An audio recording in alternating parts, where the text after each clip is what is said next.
going to be painting with acrylic skins. You may know how to make jewelry with acrylic skins. There's a pendant made with an acrylic skin with a bezel and a cabochon over the top. You can do those, but you can also paint with them. That's right, create paintings with them. It's still a type of pour painting because your pour has created these skins, or you've poured these skins specifically to make a painting, which you can do, and I have a video about that. I also have a video on how to make acrylic skin jewelry, so you can check that video out as well. Now we're going to be painting with acrylic skins. Now I have this really unusual skin here. It's huge, it's in my pour box, and this is the dried paint from a multitude of pours. And I'm going to be doing an abstract style painting with this. Now you can do less abstract style paintings, you absolutely can, but this one, because I see something in this when I look at it, I'm going to go with an abstract style painting on this, seeing what I've got within the canvas of my acrylic skin. I mean, technically you could just put it on the canvas and say, hey, this is pretty cool. That's fine, but I'm actually going to be cutting some things out of this and creating a painting from this. So what I see, and I don't know if you can see this or not, is I see a person. See the outline of a person. So that's the first thing I'm going to do, is go ahead and cut what I see out of there, because that's what I want to be my main focus of my acrylic skin painting. So I'm going to use my big scissors. I have some surgical scissors here if I need something small, and then just a good pair of handy all around scissors here. So I see my person, and I'm going to go ahead and cut out what I see.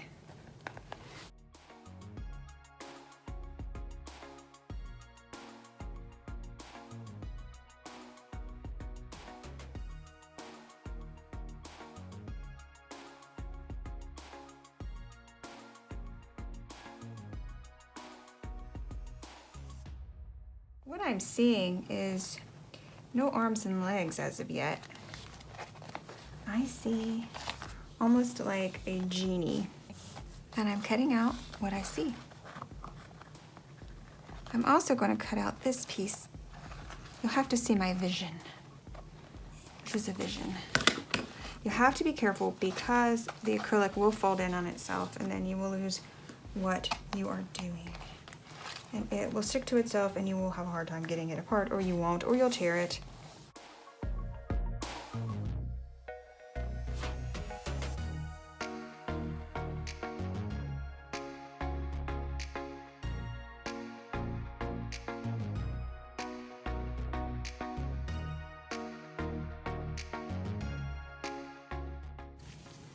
Okay, so this is what I see. And I'm not sure if you can see this, but I see an eye. There's no eye here.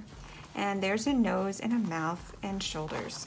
And I'm going to clean this up a little bit with my surgical scissors. Give him a haircut. This almost looks like a genie, like it's coming out of the paint. Now you could do the background on this particular one. You could go ahead and have pour painting, or maybe it's a pour painting you're not happy with. You definitely can do that. I'm constantly thinking about, so here's a pour painting. This one was not one I was, oh, that's interesting, actually.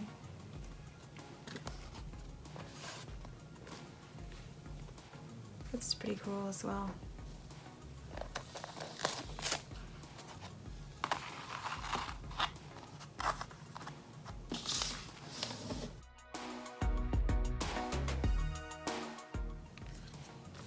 Okay, I've moved this to a board just because I need something a little more stable.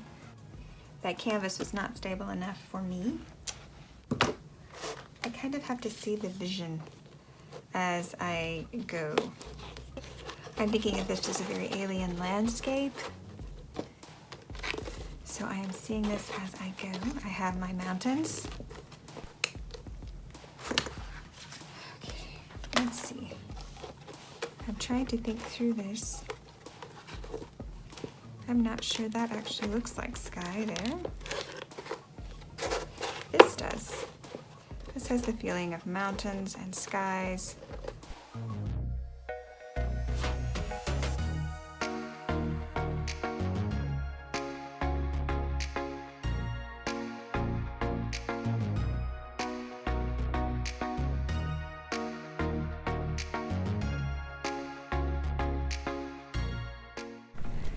Okay, you're starting to see the final composition here.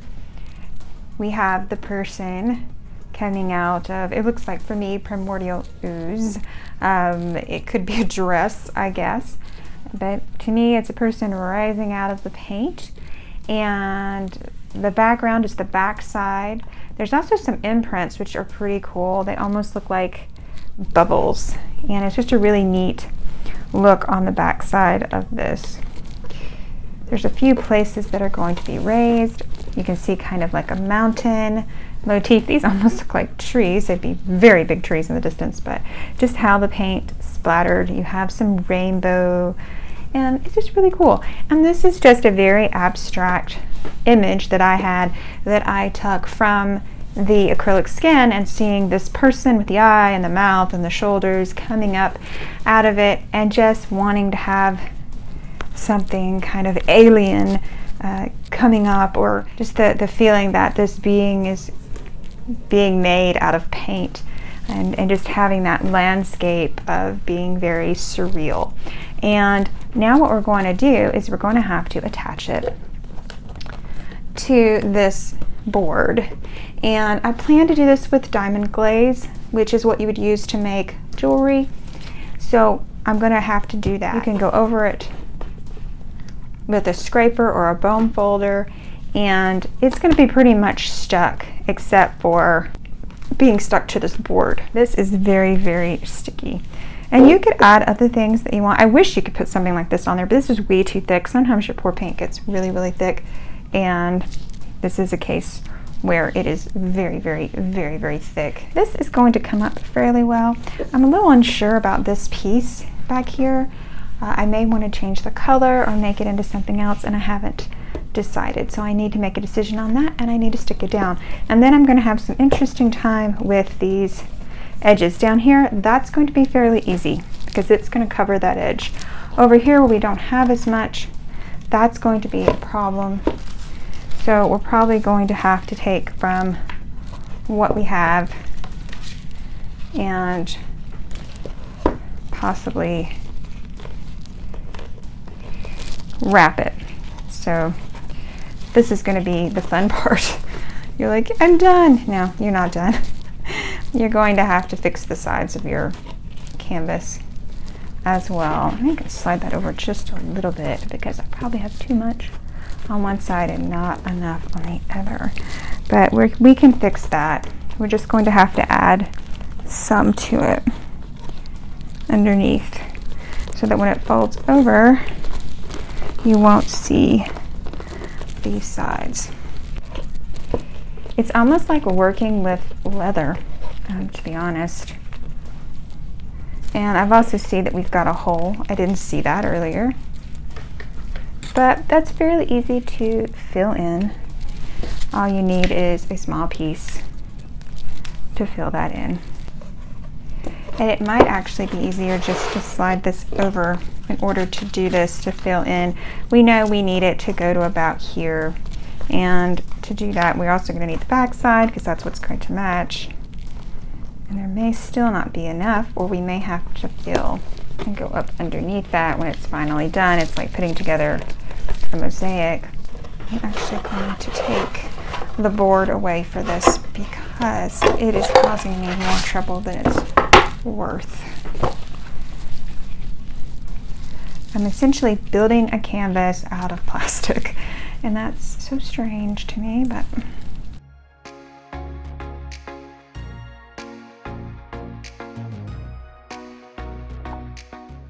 okay, now we can pull our board back. Hope this doesn't fall apart. I'm going to actually put it on backward. And then we can turn it around and see what we got going on. That piece is wanting to fall off back there, and I knew that was going to happen. So now what we could do, and this is just kind of up to you, is what we could do is cut it in a perfect square. I'm just not thinking that's going to happen. I'm thinking it's going to be better to attempt to wrap this. And it's going to look like this when we're going to have to glue this all down.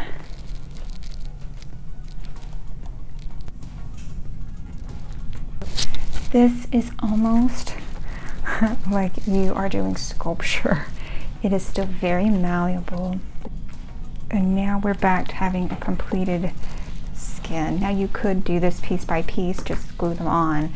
I am not that confident that I'll have my things in the right position, so you won't see that for me, but hey, okay. So now that it's together, we can kind of see, is it going to cover? Is it not going to cover? Where am I needing to position it? The good thing about the Diamond Glaze water-based dimensional adhesive is that you won't see it when it dries. So if you're kind of messy, then you're good. And there we are. Now you say, how in the world are we going to get this to stick? That's a great question. Okay. Now here's the fun part. We are going to have to wrap this around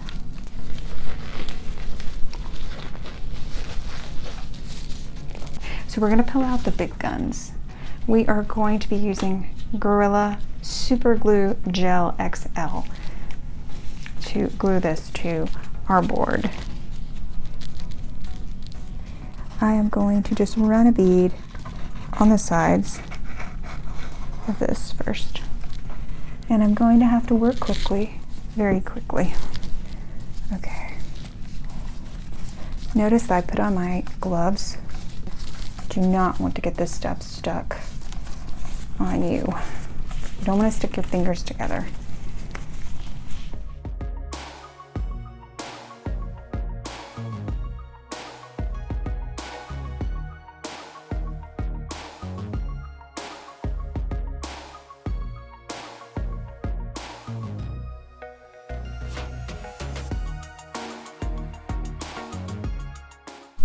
I'm actually going to let this dry and then we'll come back and work on it some more. Okay, so our acrylic skin painting or collage looks like this. I am not crazy about the lack of contrast and I really like the yellow, so what I have done is I have made another skin that is yellow that's going to go back behind our figure, and hopefully that's going to be what this needs. Just basically some yellow and white paint that I've put on silicone. It's a little bit of a cheat. If I want something that has a specific look, then I have to do what I have to do. I've used pretty much non-created skins. They're ones that have been in my pour box to make this, but I want to have something with a lot of contrast, something like this, and I like that better. So I'm going to make sure that all of this is stuck down really, really well. And that's going to be our acrylic skin collage slash painting. It's all made with acrylic paints. And here it is, what you can do with acrylic skins. And I hope to do more that aren't quite as abstract, but I just kind of like the idea of this. When you have a skin, you kind of just go with the flow. So this is what I went with. Thanks for watching. Like and subscribe if you'd like to see more acrylic skin paintings. Bye for now.